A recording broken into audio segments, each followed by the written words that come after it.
What happens to a town when the sky turns on it all at once?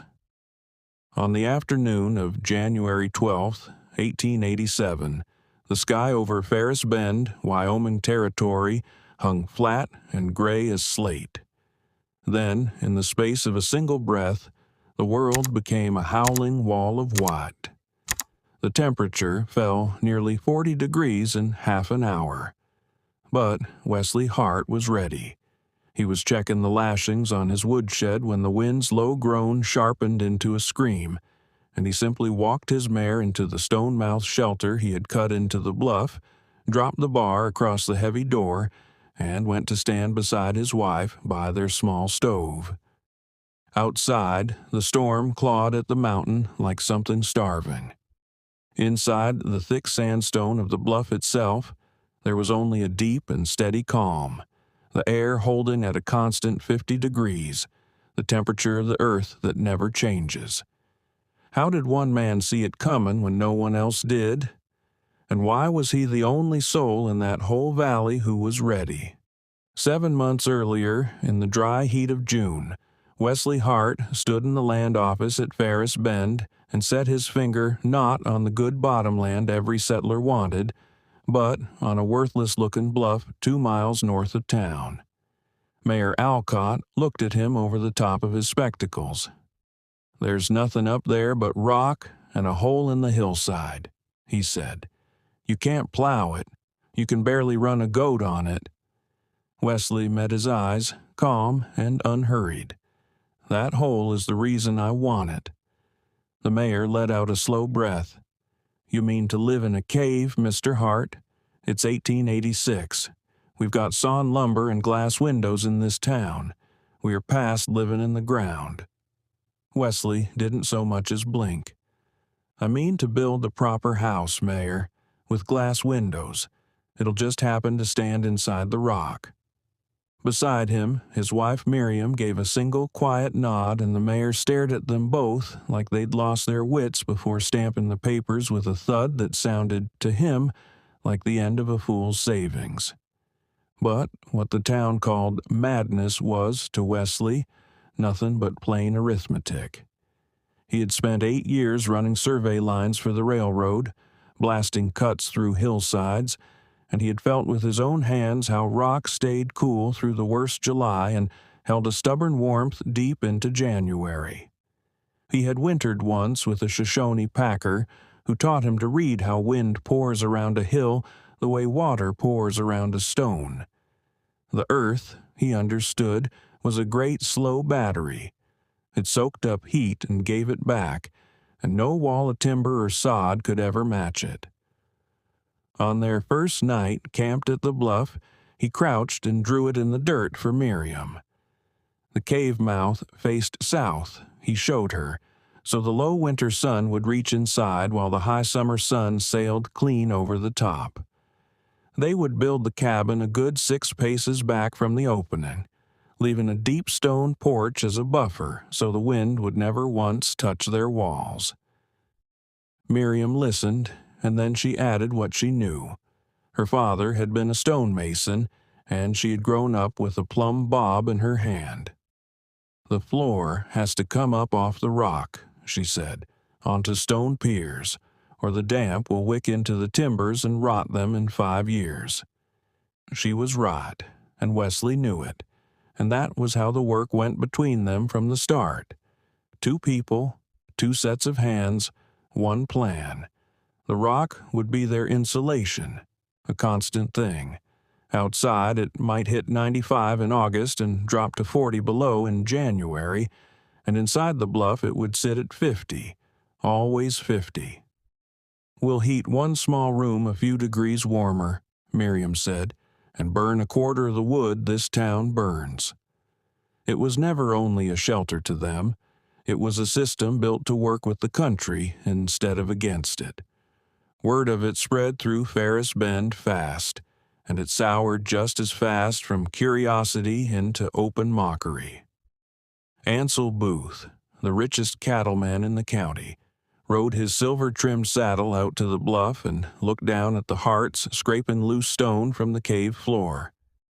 "I've got a barn yonder cost me $3,500, he said. 2 floors, pegged oak, finest in the territory, and you aim to do better crawling into a rock like a gopher." Wesley leaned on his shovel. "Time will tell that, Mr. Booth."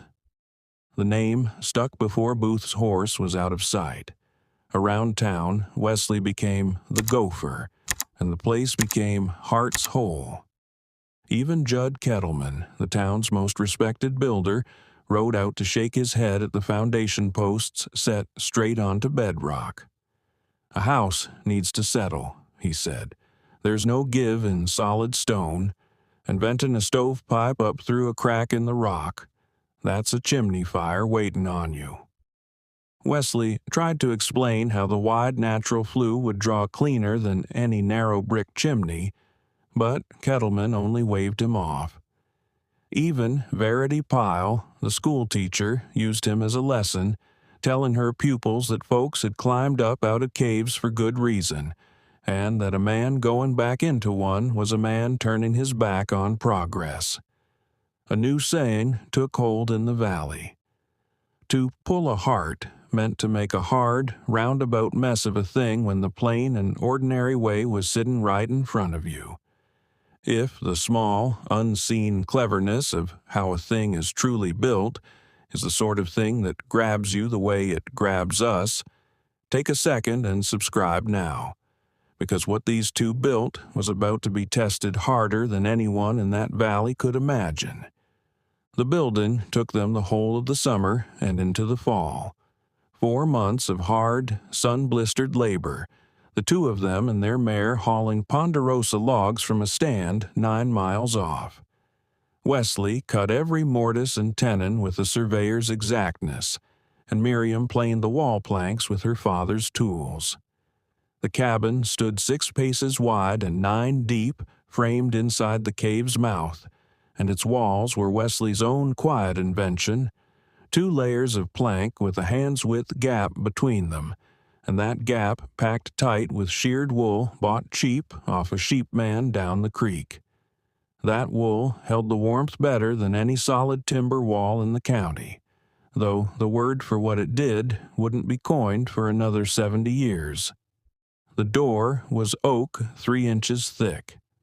The stovepipe ran up 9 feet to a natural fissure in the cave roof, and Wesley spent 3 days on the face of the bluff capping that crack with a fieldstone chimney to pull the smoke clean away.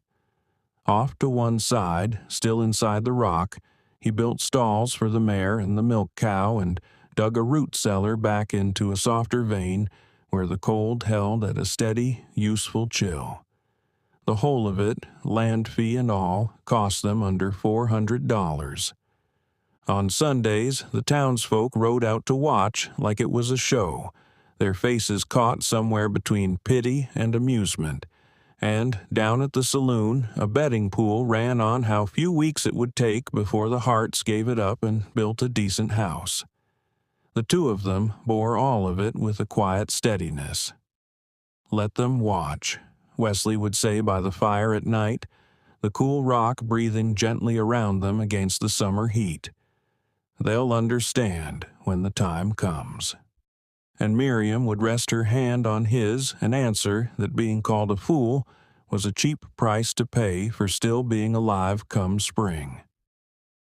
They moved in on the 1st of October, and the good of it showed at once. While the rest of Ferris Bend sweated through a late heat wave, the cabin stayed cool inside the stone. When the first hard frosts came, their little stove ran an hour a day, and the woodpile in the stone porch hardly seemed to shrink. They were burning a fraction of what the town burned. And then, on the 11th of January, Wesley read the first signs of something enormous coming. The birds were simply gone. The air went heavy and wrong even in the cold. A bruised yellow-gray light spread along the western rim of the sky, and the needle of the little brass barometer he'd insisted on buying, the one thing in the house Miriam had called an extravagance, dropped faster than he had ever seen a needle drop. He rode into town and tried to warn them. "There's a bad one coming," he told Kettleman at the lumber yard. "The worst signs I've ever read. Bank your fires and check your roofs." Kettleman only chuckled. "It's January in Wyoming, Hart. It's always cold. Don't go spooking yourself down in that hole." Here's the part worth staying for, so if you're new, subscribe and stick with it. Wesley rode home and made his last preparations. Extra hay and water hauled in for the animals, every seal on the door and windows checked, every spare bucket filled. And the next afternoon, the sky fell on Ferris Bend like a dropped hammer. The storm hit with the force of a cannonade. The first blow was the sound of it, a physical wall of noise, a high shrieking that a person felt in the teeth. The snow did not fall. It came sideways, fired out of the north by a wind that tore the world down to nothing in seconds. The cold plunged past 40 below, and it would not break for 6 days. Inside Hart's hole, Wesley fed the stove a single split of oak, and the cabin held at a comfortable 62 degrees. The mare and the cow calm in their stalls, the storm's fury reaching them only as a muffled, distant rage that could not get its hands inside the rock. In town, it was another story entirely. Ansel Booth's $3,500 barn, that monument to his own pride, stood broadside to the wind and caught the drift like a snow fence, the snow piling against its long wall until, on the second night, the weight brought the roof trusses down with a crack that carried across the valley and crushed a dozen head of his best cattle beneath it. Judd Kettleman's fine square houses fared little better. The wind found every seam, drove snow under the doors, and choked the tall chimneys until the smoke rolled back down into the rooms. Families burned through their whole winter's wood in 3 days, trying to keep the inside of a house above freezing, and still their water pails iced over an arm's length from the stove. The first of them reached the bluff on the evening of the 4th day. 2 shapes so crusted in ice they hardly looked like men fell into the outer chamber of the cave. Judd Kettleman and his eldest boy, who had dug themselves out of a smoke-choked house and followed a fence line north through the whiteout on their hands and knees. "Hart," the builder gasped, his face a frozen ruin. "My wife, the little ones, our fire's dead, we're freezing." And Wesley and Miriam brought them in without a single word of blame, wrapped them in wool, put hot broth in their shaking hands. "You were right," Kettleman whispered into the steam. "God forgive me, you were right." They were the first, but they were not the last. Over the next 2 days, a broken procession climbed the bluff. Mayor Alcott, half his face black with frostbite, his grand house caved in under a drift, Verity Pyle and 3 of her pupils she'd kept alive on melted snow and a few biscuits, family after family, some alone, some carried, all of them half frozen and terrified, all of them seeking shelter in the one place they had laughed at. By the 7th morning, there were 31 souls living inside Hart's hole, and the great outer chamber of the cave held them with room to spare. Wesley rationed the stores, kept order, kept spirits up. The gopher in his hole had become the one man in the valley with an ark. The storm broke on the 8th morning onto a world no one recognized. Ferris Bend was simply gone, buried to the rooftops. When the digging out began, the toll was grim. 11 people dead of the cold in and around the town, most of the livestock lost, half the houses ruined. And a week into that slow, painful work, Ansel Booth walked up the bluff with his hat in his hands, gaunt and humbled and nothing like the man on the silver saddle. "Hart," he said, and his voice broke on it, "I called your work a fool's folly. That folly kept 31 people alive, mine among them. I was wrong, and I'll say it in front of the whole town." Wesley answered him with grace. That's behind us now, Mr. Booth. You're alive. That's the thing that matters." And the apologies came in a line after him. The mayor, the school teacher, and, last of all, Kettleman the builder, who pulled a small notebook from his coat and asked, almost shy, if he might take some measurements. "I've spent my whole life building houses to fight this country," he said. "You built one that agrees with it. You have to teach me." And Wesley did. Freely, thermal mass and southern light and windbreaks, and more than talk, he gave his own labor, helping his neighbors raise dugouts cut into hillsides and sod-banked homes packed with earth. By the next winter, 11 new shelters of that kind dotted the county, each one born of a lesson the prairie had taught in a single terrible week. Wesley Hart lived to be 68, and passed quietly in the cabin he had built inside the rock, and Miriam lived on in the bluff a good many years after, a respected elder of a town that had once called her husband a gopher. They were buried together on the crown of the bluff, above the shelter that had been their life's work. And decades on, when Ferris Bend had grown into a real town, the state set a bronze marker into the stone beside the cave mouth, just beside where the old mare was buried, the horse that had trusted her master when not one person would. The marker read simply that here, in the winter of 1887, when the whole country froze, the rock endured and 31 lives were saved, and that a stonemason's daughter and a surveyor had left behind one plain and lasting lesson. The cave still stands. The air inside it holds at 50 degrees, indifferent to the summer heat and the winter gales that still scour the plains. A quiet monument not to one man's stubbornness, but to his understanding.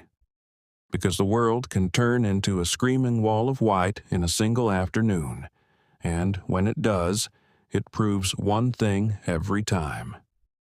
The wise do not fight the country they live in. They study it, they listen to it, and they build with it. And the earth, asked the right way, will keep what it is given and give it back when it is needed most. If this kind of quiet, hard-won wisdom is what you came here for, do the one thing that keeps these old stories alive. Subscribe, leave a like, and tell me in the comments what forgotten piece of frontier knowledge you think still holds true today.